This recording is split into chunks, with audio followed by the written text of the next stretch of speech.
বাংলাদেশ সময় গত রাতে লন্ডনে আমরা দেখেছি যে এটা হাসনাত আবদুল্লাহকে নিয়ে তুলকালাম কাণ্ড হয়েছে। বাংলাদেশের দল আওয়ামী লীগের সমর্থকরা ব্যাপক শোডাউন করেছে, মিছিল করেছে।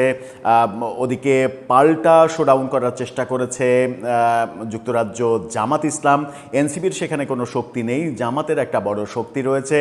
সেই দুই পক্ষেরই শোডাউনের চেষ্টা, সেখানে আওয়ামী লীগের সমর্থকদের ব্যাপক হট্টগোল, সংঘর্ষ, এই ঘটনাগুলো গ্রেপ্তারের ঘটনা এবং এই ঘটনার পরিপ্রেক্ষিতে হাসনাত আবদুল্লাহ ধাওয়া খেয়ে পালিয়ে যাচ্ছেন, পালিয়ে একটা বিল্ডিংয়ে আশ্রয় নিচ্ছেন, এরকম ভিডিও ছড়িয়ে দেওয়া হয়েছে।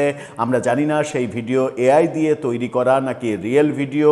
সব মিলিয়ে যুক্তরাজ্যের বিভিন্ন গণমাধ্যমে এই চিত্র উঠে এসেছে, গ্রেপ্তার অভিযান চলেছে। সব মিলিয়ে তুলকালাম কাণ্ড ঘটেছে বিতর্কিত এই যুক্তরাজ্য সফরকে কেন্দ্র করে। এর আগে যে ইনফরমেশনগুলো দিয়েছিলাম এটাকে কেন্দ্র করে সাথে আরও নতুন কিছু ইনফরমেশন যুক্ত হয়েছে।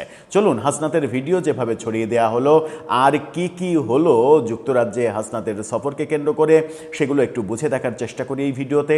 থাকবেন পলিটিক্স টিভির নিয়মিত আয়োজনে।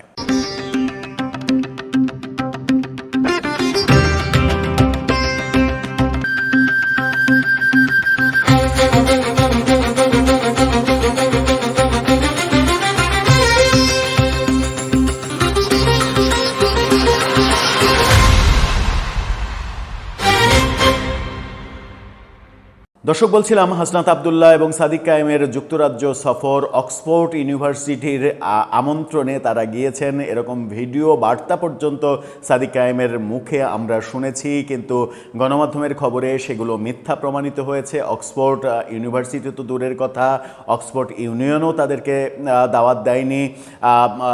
এবং যে সংগঠন দাওয়াত দিয়েছে মূলত সেখানে সেই সংগঠনটা ওখানকার বাঙালি কমিউনিটির তৈরি করা সংগঠন। তারা অক্সফোর্ড ইউনিয়নকে রাজি করেছে কোঅপারেশন করার জন্য এবং অক্সফোর্ড ইউনিয়নের একটা হল ভাড়া করেছে তারা তাদের নিজেদের টাকা দিয়ে।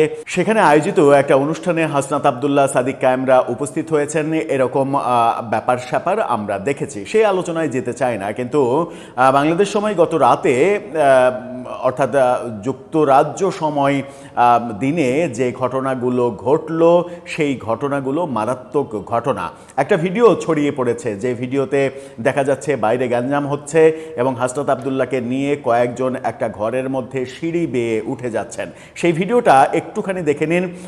আমি নিশ্চিত নই যে এই ভিডিওটা, রাস্তায় গ্যাঞ্জাম হচ্ছে, তারা রাস্তা থেকে একটা ঘরের মধ্যে ঢুকলেন, তারপরে সিঁড়ি বেয়ে হাসনাত আবদুল্লাহকে আরেকজন আবার জড়িয়ে ধরে দ্রুত উঠে যাচ্ছে। এই যে এই আতঙ্কজনক পরিবেশ কেন তৈরি হলো? আবার এই ভিডিওর ব্যাকগ্রাউন্ডে বিভিন্ন জন ভাবে পোস্ট করেছেন, ব্যাকগ্রাউন্ডে হাসনাত আবদুল্লাহর বিভিন্ন বলিষ্ঠ কণ্ঠস্বর যুক্ত করে এটাকে ট্রল করার চেষ্টা করেছে। এই ব্যাপারগুলো আমরা দেখেছি। যুক্তরাজ্যে যে ঘটনাগুলো ঘটেছে সেই ঘটনাগুলো নিয়ে যুক্তরাজ্য প্রবাসী জামাতের সমর্থক, আওয়ামী লীগের সমর্থক, তারা একের পর এক ফেসবুক লাইভ, ফেসবুক পোস্ট দিয়েছেন বিভিন্ন ভিডিওর। সেই ভিডিওগুলোতে আমরা ব্যাপক সংঘর্ষের মতো পরিস্থিতি তৈরি হয়েছে, একের পর এক ডিম মারার ঘটনা ঘটেছে। সেখানে আওয়ামী লীগের লোকজন যে সমাবেশ করেছে তার প্রতিবাদে জামাত সমর্থক একটা বড় অংশ সেখানে উপস্থিত হয়েছে, তাদের মধ্যে একটা গ্যাঞ্জাম হয়েছে। সেই গ্যাঞ্জামগুলো একটা অন্য পরিস্থিতি তৈরি করেছে, ব্যাপারগুলো আমরা দেখেছি। এই ভিডিওটা আপনারা একটু দেখে নিন।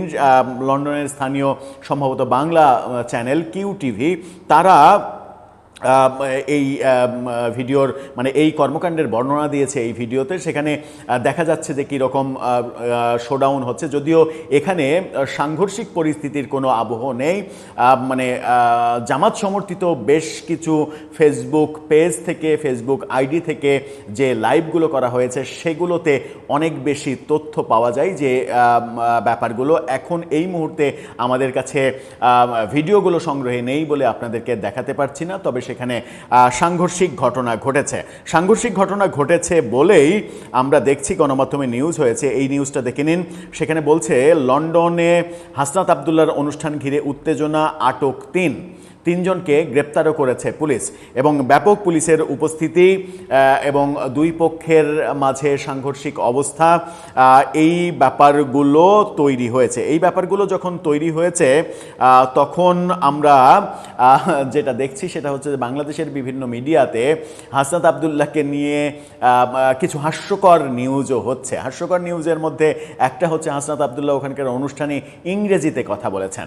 তো ইংরেজিতে কথা বলা নিয়ে বাংলাদেশের একটি গণমাধ্যম বৈশাখী টেলিভিশন তারা দেখছি যে শিরোনাম করেছে হাসনাত আবদুল্লাহ অনর্গল ইংরেজিতে কথা বললেন, ফটোকার্ডও করেছে। তারা যে মানে শিরোনাম দিয়ে এই ভিডিও পোস্ট করেছে সেটা একটু দেখে নিন, সেটার স্ক্রিনশট। সেখানে বলছে তারা অক্সফোর্ড ইউনিয়নে অনর্গল ইংলিশে বক্তৃতা করেন হাসনাত আবদুল্লাহ। মানে তাদের কাছে ইংরেজিতে কথা বলা অনেক বড় একটা ব্যাপার। এই প্রসঙ্গে একটা গল্প বলি। এই গল্পটা হচ্ছে একজন লোক সৌদি আরবে বেড়াতে গেছে, যে কোনো কারণেই হোক সৌদি আরবে বেড়াতে গেছে, হজের প্রসঙ্গ বাদ দিলাম। তো সৌদি আরবে বেড়ানো শেষে সে দেশে ফিরে এসেছে। দেশে ফিরে এসে তাকে একজন লোক জিজ্ঞাসা করছে যে সৌদি তো ঘুরে আসলা, কেমন মনে হলো, সেখানকার লোকজন কেমন মনে হলো, তারা কোন ভাষায় কথা বলে, কিভাবে কথা বলে, কথা কি বোঝা যায় কিনা। তো সেই লোক বলছে যে ওখানে সব কথাবার্তা তারা আরবিতে বলে, যা কিছু বলে সব আরবিতে বলে, শুধুমাত্র আজানটা তারা বাংলায় দেয়। তো এই অবস্থা হয়েছে বৈশাখী টেলিভিশনের, যে মানে ইংরেজিতে কথা বলছে, যুক্তরাজ্য গিয়ে একজন বাংলাদেশের এমপি ইংরেজিতে কথা বলছেন, সেটাকে হেডিং করছে একটা গণমাধ্যম। মূর্খতার কত নিম্ন স্তরে নামলে এবং দালালির কতটা উচ্চ স্তরে উঠলে এই ধরনের শিরোনাম করা যায় যে হাসনাত আবদুল্লাহ অনর্গল ইংরেজিতে কথা বললেন। ওই যে সৌদি আরবে আজানটা বাংলায় দেওয়ার মতো অবস্থা হয়েছে। এই ঘটনা যখন আমরা বলছি তখন আবার তাদের এই সফর এবং অনুষ্ঠান নিয়ে একটা নতুন বিতর্ক তৈরি হয়েছে। সেই বিতর্কের নাম হচ্ছে যুদ্ধাপরাধী ইস্যু। ৭১-এর মানে একেবারে চিহ্নিত যুদ্ধাপরাধী এবং বাংলাদেশের আদালতে মৃত্যুদণ্ডপ্রাপ্ত যুদ্ধাপরাধী চৌধুরী মঈনুদ্দিন, তাকে দেখা গেছে হাসনাতদের অনুষ্ঠানে। এবং সেই দেখাটা কোনো এআই দিয়ে তৈরি কিংবা আওয়ামী লীগের কোনো পক্ষের তোলা ছবিতে দেখা যায়নি। এই ফটোকার্ডটা দেখে নিন, এই স্ক্রিনশটটা দেখে নিন। এনসিপি ইউকে অ্যালায়েন্স তাদের পেজ থেকে যখন লাইভ করে এই অনুষ্ঠান, তখন চৌধুরী মঈনুদ্দিনকে সামনের সারিতে বসে থাকতে দেখা যায়। এই যে লাল বৃত্ত ব্যক্তি, আঁকা ব্যক্তি, সেই ব্যক্তি হচ্ছে চৌধুরী মঈনুদ্দিন, যিনি বাংলাদেশ থেকে পালিয়ে ইউকেতে এখন নাগরিকত্ব নিয়ে বাস করছেন, বাংলাদেশে যুদ্ধাপরাধী হিসেবে যার মৃত্যুদণ্ড হয়েছে। এটা নতুন বিতর্ক তৈরি করেছে যে হাসনাত আবদুল্লাহরা এদেরকে নিয়েই ঘর সংসার করতে চান কিনা, কিংবা তারা মূলত এদেরই উত্তরসূরি কিনা, এই বিতর্ক অনেকে তোলার চেষ্টা করছেন। যদিও আমি ব্যক্তিগতভাবে সেই বিতর্ক তুলতে চাই না, কারণ আমি স্বাভাবিকভাবেই ধরে নিতে চাই যে তারা একটা অনুষ্ঠান আয়োজন করেছে। চৌধুরী মঈনুদ্দিন হয়তো কোনো অনুষ্ঠানে যাওয়ার সুযোগ পান না, একটা সুযোগ পেয়েছে যেহেতু শিবিরের সাদিক কায়েম রয়েছে, সুযোগ পেয়েছে, মানে এসে দেখছে, হয়তো তিনি মনে করছেন যে ৭১-এ যে স্বপ্ন দেখেছিলেন তারা, সেই স্বপ্ন এখন যদি আবার নতুন করে বাস্তবায়ন করা যায় এবং এদেরকে যদি সাকরেত হিসেবে তৈরি করা যায় তাহলে মন্দ কি? তার মানে তো এই না যে এদেরকে সাকরেত হিসেবে তিনি অলরেডি শিষ্যত্ব মানে গ্রহণ করিয়েই ফেলেছেন। এই অভিযোগ তো আর করার স্কোপ নেই। সব মিলিয়ে এই যে সফর, এই সফরটা খুব একটা স্বস্তির সফর হলো না। এটা নিয়ে যুক্তরাজ্যে ব্যাপক উত্তেজনা, এবং একটা জিনিস কেন যেন মনে হচ্ছে আমার, সেটা হচ্ছে যে এটা নিয়ে অনেক বেশি বাড়াবাড়ি করা হয়েছে এবং এই বাড়াবাড়ির ফলে আওয়ামী লীগের অনেক নেতা কর্মী তারা যুক্তরাজ্যের আইনে দণ্ডিত হয়ে যেতেও পারেন। দর্শক, আপনার মতামত এ ব্যাপারে জানিয়ে লিখতে পারেন আমাদের কমেন্ট বক্সে।